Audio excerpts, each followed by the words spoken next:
For over a century, unelected bureaucrats have quietly built a second government, one that overrules the people and operates outside the Constitution. But the documentary, American Leviathan, exposes how we got here and what it'll take to finally shatter the administrative state and restore the republic. Watch. Americans are rightly questioning what has happened to our country. How was the duly elected president of the United States targeted by the Department of Justice and the FBI? How did the FBI and Justice Department knowingly use a fabricated dossier to lie to a federal court to secure 4 warrants in an abuse of federal power? And why was no one at the FBI, the DOJ, the courts, any federal agency or department ever held accountable or suffered consequences for these illegal acts? Ned Ryun is the executive producer of American Leviathan, and he joins us now. So, Ned, take us through what inspired this documentary. Let's start there. It really is a companion to the book of the same name. And really, it really was something that started. I was doing a lot of TV with MSNBC, CNN, the spring and summer of 2017. And I'd done a little research on progressives and some of their philosophy and realized there was something wrong. But really, as I was sitting on the sets of MSNBC and CNN and people, knowing, I think some of them were stupid enough to believe Russian collusion. But this whole hysteria about Russian collusion, it struck me, had nothing to do with anything about that. Had everything to do with about who decides. And Donald Trump showed up in January of 2017 and said, I'm the duly elected president of the United States. I'm the one who decides. And a lot of powerful bureaucrats, unelected bureaucrats inside the administrative state said, no, we think we decide. And it just became one of these things where I'm like, I'm going to start pulling the thread on this. And of course, took me back 100 plus years to the beginning of the progressives' administrative state. And really what they put in place, first of all, the whole movement, progressive movement, was about destroying the moral and political authority of the Constitution, vehemently opposed to a rights-based government. And what they wanted to do was set up a massive bureaucracy filled with these powerful unelected bureaucrats, separated out from political accountability, who would do the real governing, who would do the real deciding. And the conflict between those two very different forms of government, administrative state versus constitutional republic, simmered beneath the surface for way too long because too many Republicans in D.C. accepted the premise that it was legitimate until Donald J. Trump showed up and said, no, I reject the premise. I don't think this is legitimate at all. I decide. And this administrative state has nothing to do with the Constitution. More importantly, has nothing to do with representative government. And so I wanted to do the documentary to kind of show what happened really at the beginning of Trump's first term. How did we get there? Start from the beginning and bring us up to today and really show people, Elon Musk a few weeks ago said, we're really dealing with the rule of the bureaucrat. Well, that's not a bug. That's a feature. That's exactly what the progressives wanted. And so now I think you're seeing this kind of slow epiphany with Elon Musk and others realizing, no, this isn't just about waste, fraud, and abuse. This is about a different form of government, which unelected, unaccountable bureaucrats think they decide, think they govern. And now we have a decision to make. Are we going to restore the republic, or are we just going to continue slouching towards this statist approach to government? Ned, it's a pleasure to have you on. If people don't realize, this is a man who's been part and parcel of this movement of the last 8 to 10 years, and you've done a lot of incredible work. I'm excited to see an actual documentary. It's music to my ears on several levels. First, my Claremont brain is tingling right now with everything you're saying. You should be a Lincoln Fellow, I hope, soon, because this is exactly the story that people need to know, the true story of how we got to where we are. Talk a little bit about what needs to happen, because the first step, and I can't wait to watch this documentary, the first step is to acknowledge that this is a form of government that's antithetical to the Constitution. It was set up over the last century, and it really is directly, explicitly antithetical to what most people, especially on the right, regard as the American Republic. And people are seeing that. The scales are falling off the eyes. You're right. So what are some of the big things that need to happen in order to restore or refound America back to its roots? So there are a couple things, Matthew, that I think people need to understand. First of all, there needs to be a moment of clarity that people need to understand, because I think a lot of people that don't live in what I call the Acela corridor or in the DC area aren't fully aware of how DC works. But this is how DC has operated, obviously, for most of the last century. And it was kind of fascinating in the documentary to hear elected officials, senators, congressmen go, yeah, the bureaucrats do the real governing here. We pass these massive 4,000 and 5,000 page bills, kind of frame stuff out, and then we send it over from the Article 1 branch that's supposed to do the governing to the Article 2 branch where the administrative state resides, and we let the bureaucrats with their statutes and regulations do the governing. And most elected officials are fine with that because it helps them avoid the really hard decisions that might prevent them from being reelected. They go home and tell their constituents, oh, I can't believe that bureaucrat did it. I'm going to go back to D.C. I'm going to fight for you, and I'll make sure this never happens, as they continue to blindly fund the administrative state and empower these bureaucrats. So there has to be a moment of clarity for the American people, because I think at the end of the day, and I'm quoting Phil Hamburger here, in which he says the spirit of liberty must arise in the American people again, and they have to instill in Congress and the president and their judges this desire to actually restore the republic and end administrative power. And the American people have to understand, and I think they're having a bit of an awakening over the last 7-8 weeks, especially as Elon and DOGE start to dig in on some of this stuff with the rule of the bureaucrat and out of control, just spending and funding of anti-American, I would argue, anti-American projects. But that administrative power revives absolute power and is a massive threat, not only to our civil liberties, but to our prosperity moving forward. So the American people have to demand of their elected officials, yeah, you actually have to govern. You actually have to pull back that unconstitutionally subdelegated power from these bureaucrats.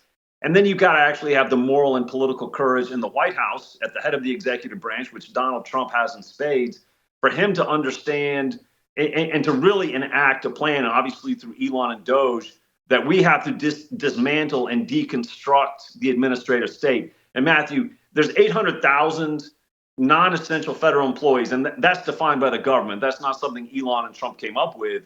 So if we don't end up with 800,000 fewer federal employees by the time we're done, I think it's been a failure. And then we have to remove those positions from the rolls.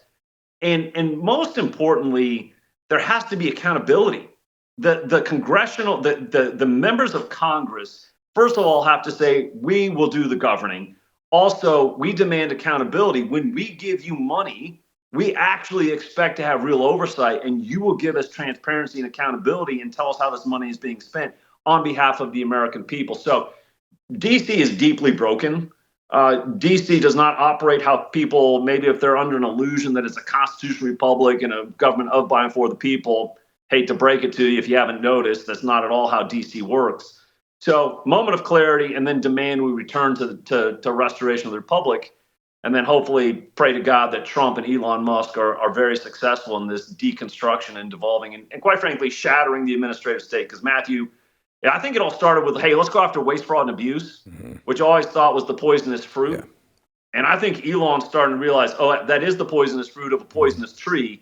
Maybe we should actually go after the tree, cut it down, shatter it to a million pieces, uproot it, make it cease to exist. So that's where I hope we end up. I want to go more into shattering it into a million pieces, because I feel like when I was growing up, sitting around the dinner table, my parents would always say, stop funding the government, that they hate you, right? You can't keep giving money at the government level to all of these programs that are going against the will of the American people. And you have to stop funding it before anything else is going to change. So you can see why I ended up here. But you look at this and then bring that for us, Ned, into present day with the freak out that we're kind of seeing right now as people are starting to pull the funding for some of these programs for not only just the people that hate us, but also for like the transing of the mice and, you know, Sesame Street over in the Middle East and all of the crazy things that we've seen. But that's what happens when you have unelected, unaccountable bureaucrats who refuse to be transparent and refuse to have accountability.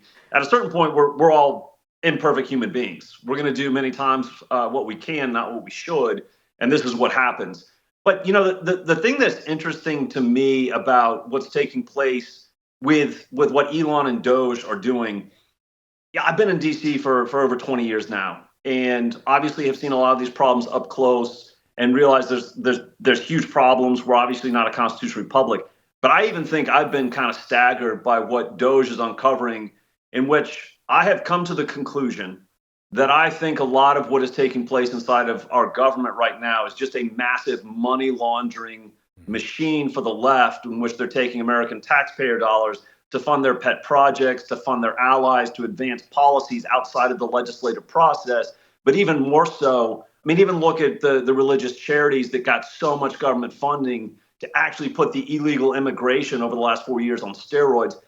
Our taxpayer dollars are being used by this money laundering machine to advance anti-American, policies that really are about the destruction of this country. So it's kind of been pretty interesting to watch what's taking place over the last 7-8 weeks and realize, yeah, this is far more serious than even I imagined.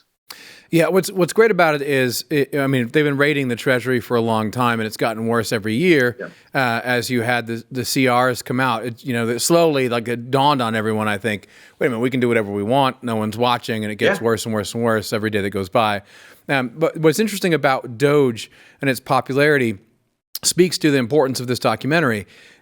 Elon Musk is a rock star like figure, like Trump. I mean, he already was a celebrity. And DOGE is a hilarious concept. It's great marketing. And so here you have a sort of educatory process. I mean, look, man, I used to pray for some politician. I mean, even Trump the first time, like, start explaining to people what is actually happening, right, in an organized fashion over time, like a media campaign. Right. And then while you press for certain things, in the legislature, it's not rocket science. Those of us in media and politics can tell you.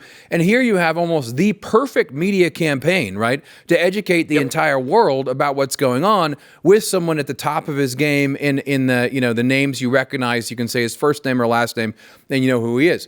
But that speaks to the importance of what you're doing here with the documentary, because my Claremont brain tingled, right? But my heart is in, we have to have this stuff on video, is smart media that explains to people, this is what's really going on. And it can't be a bunch of idiot talking heads. It can't be conservative grift, I like media or whatever. It needs to be people, it's exactly like we're trying to do here, who lay together, here's the whole story, here's what's going on. So talk a little bit about making this, because it's really important that we see more of what you're doing. And we all know how hard it is on the right to find funding and actually do these things and get them right. And they're hard in themselves, right? I feel like a lot of us who are good with word cells, we can write books, right? But you want to translate that onto camera, that's a whole different ballgame. Totally. I mean, you hit the nail on the head. Let's just say documentaries are a lot harder than they look, which I was like, this should be easy. I'm just going to so it doesn't really follow the book. It does a little bit because I wanted to expand above and beyond that. But I'm like, I've kind of got a narrative already with the book, and this should be fairly straightforward and simple. Having the correct narrative arc. I mean, we did probably 8 or 9 hours of footage. How do you compress that into 62 minutes? Because I didn't want it to be too long.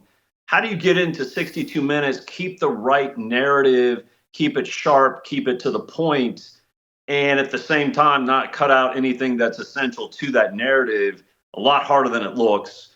And then, getting everybody lined up to actually do the interviews. Thankfully, Jim Banks, who's the new rock star senator of Indiana, Rick Scott, Marsha Blackburn, Chip Roy was awesome.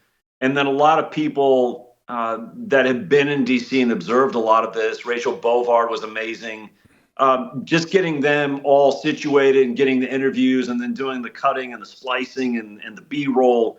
Yeah, it was a little bit harder than I thought it would be, but I'm glad we did it. I think we really got to a good place before we launched, and it's given me a lot of ideas for future documentaries. But yeah, it was a lot harder than it looked, but we pulled it off somehow. All right. So with all that hard work, Ned, where can people find it? The most important question. So if you're on X, it's my pinned tweet. You can go to Ned Ryun, NEDRYUN. You can watch it there. Or if you're not on X, go to AmericanLeviathan.com, and you can watch it there for free as well. I wanted to be able to do this, again, in a concise way to show people what's going on and do it for free so that people can watch it, be illuminated, have clarity, and then hopefully share it with as many people as possible so that we can actually get this conversation going on a national level. Yeah, I'm definitely going to put that on my weekend to-do list.